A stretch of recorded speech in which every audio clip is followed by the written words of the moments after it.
And welcome to 2 News at 6. Fire investigators right now are working to find out what caused a massive barn fire today. Crews were battling the blaze for several hours in New Madison. 2 News reporter Aaliyah Seabrooks has been at the scene all day. She is following this developing story for us tonight. Turning to weather now, where our sweet taste of spring is soon to turn to the bitter taste of winter. Yes, we're not quite finished with talks of things like the potential for freezing rain or even some snow down the road. Let's go to Storm Team 2. Chief Meteorologist Brian Davis. Clark County's Opportunities for Individual Change Industry Center plans to strengthen its security. Now, this comes after 2 students were charged with having guns at the school last week. 2 News reporter Whitney Williams is in Springfield with new information from the police and the director of OIC. China is retaliating after President Trump put a 10% tariff on all imported Chinese goods. The country slapping its own tariffs on the United States goods that'll go up to 15%.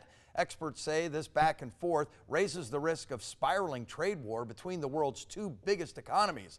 This also comes as the president struck deals with Mexico and Canada over tariff threats, pausing the taxes for 30 days. The White House says it is all in an effort to stop dangerous activity at the border. Your state tax dollars are being divvied up and decided on at the State House. Lawmakers conducting their first hearing for Ohio's multi-billion-dollar budget. Governor Mike DeWine wants $73 million for the 988 suicide hotline, $25 million for the public health laboratory, and $20 million for the tobacco use prevention program. Lawmakers are now going over how extra funds will be used for various state programs. For example, the tobacco tax in part could go toward a child tax credit. Thank you, Brian. As we kick off a new month here in February, it's time to honor another student athlete in the Miami Valley that goes above and beyond. The Beaver Creek boys soccer team enjoyed one of its best seasons in program history last year, thanks in part to one of their senior captains. 2 Sports Director Joey DiBerardino is at the home of the Beavers to present the Penn Station Athlete of the Month.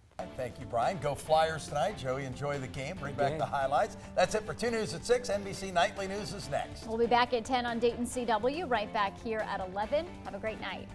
And so if you are headed out there on the roads, best to assume that it is slick out there. Yeah, road crews have been out pre-treating the streets and highways as a precaution to get ready for potentially what will be a slippery night here in the Miami Valley. 2 News reporter Allison Gens is in Live Drive 2. Allison, how are the roads looking right now? Jack, Brooke, we're here. A man is dead and 5 others are injured after a warehouse shooting near Columbus. This morning, U.S. Marshals arrested Bruce Reginald Foster III in Columbus. This happened at the KDC 1 warehouse last night. The first call came in at 10:22. Officers were on scene then just 4 minutes later. During their search, they found 5 victims injured with gunshot wounds and another victim dead, all co-workers of the suspect. They confirm roughly 150 employees were at the facility at the time. The suspect's weapon was also recovered, a compact pistol that he legally purchased back in September of last year. Foster is charged with aggravated murder. Officers are working to find out Foster's motive. The 2024 annual Dayton Development Coalition's annual meeting took place downtown today. Nearly 700 members from local businesses and organizations were at the Dayton Convention Center to talk about economic development for the city of Dayton and the entire state. Over $1 billion in capital investment is expected to make its way to our region after partnerships with the Dayton Development Coalition. 2 News reporter Kajeza Hawkins spoke with the governor and heard from local leaders about what's to come for the year ahead. Welcome to 2 News at 6. 11 months after that tornado ripped through the area, we're checking on the progress of the Indian Lake community. This as local groups continue to help people who still do not have permanent housing. 2 News reporter Aaliyah Seabrooks joins us from Lakeview. She is digging deeper into where recovery efforts stand right now. Firefighters with the Ohio Department of Natural Resources spent a week in California to help crews attack devastating flames. A 9-person crew with the Ohio Interagency Fire Group went out at the end of January, stationing on the ground at the Cleveland National Forest. Those workers say they didn't go directly to the bigger wildfires, but were stationed to help several other local agencies with containment in case smaller fires broke out.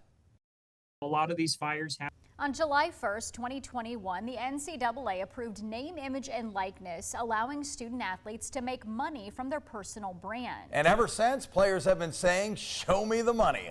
In part one of my two-part special report on NIL in the Miami Valley, I spoke with University of Dayton Vice President and Director of Athletics Neil Sullivan about the impact of NIL and the ever-changing landscape of college sports. All right, thank you, Sartaz. Turning to weather now, where it could get a little nasty this weekend. Yeah, hopefully not to start the weekend as we've made it to Friday night. Sheriff's deputies evacuate an apartment building after a woman calls to say her boyfriend was setting her clothes on fire. Deputies from the Montgomery County Sheriff's Office were sent to Camargo Drive in Harrison Township for a wellness check around 3:40 this morning. The caller reported her boyfriend was sending her pictures of the fire. And my boyfriend is sending me pictures of setting my clothes on fire.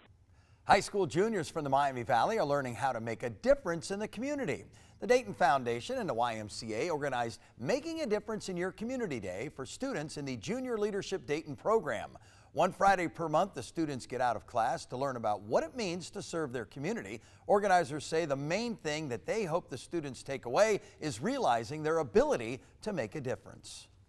As the Dayton Foundation's Name, image, and likeness has turned some college athletes into millionaires, but most players, especially here in Dayton, are not getting rich. In part two of my special report on NIL in the Miami Valley, there's not as much cash flowing into Wright State for its athletic department. So to become a Raider, it's something other than just show me the money. Cinderella stories still exist in today's NIL world. Just last year, the Horizon League's own Oakland Golden Grizzlies upset Kentucky in the opening round of the NCAA tournament. Teams can still try to buy a championship. However, it ultimately will always be decided on the field or the court.